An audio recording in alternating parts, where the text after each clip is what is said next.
Ek dink ek moes dit eintlik bietjie vroeër reeds gesê het, maar dit is baie belangrik om te let op die feit dat die woord charis in die Grieks op twee verskillende maniere of met twee woorde in Afrikaans vertaal kan word.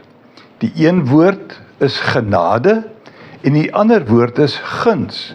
Nou weet ons dat hierdie twee eintlik in 'n groot mate teenoor mekaar staan, omdat genade iets is wat jy verdien en guns iets is wat jy nie verdien nie.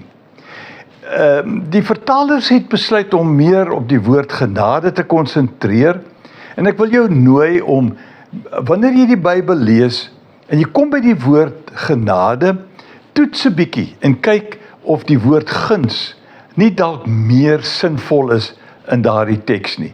Ek sê nie dit is oral so nie, maar ek het ervaar dat wanneer ons meer gaan kyk na die dinge wat ons verniet kry, dan het ons soveel meer om voor dankbaar te wees.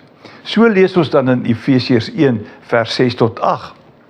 Daarom moet ons God prys vir sy wonderlike genade of guns dan, wat hy in die geliefde, dit is Jesus, vrylik aan ons geskenk het.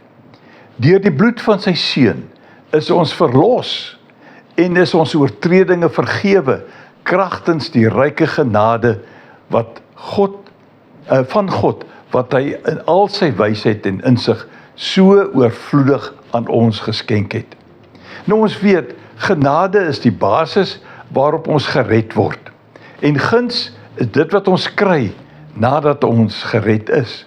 En daarom wil ek net vandag sê, daar is soveel goeie dinge, geskenke, wat ons uit die hand van die Here ontvang, juis omdat Christus vir ons die pakket is, die een waaruit al hierdie geskenke na vore kom. Kom ons deel dit uit. Kom ons laat ander bewus word van die groot God en al die wonderlike geskenke wat hy aan ons uitdeel. Loop mooi.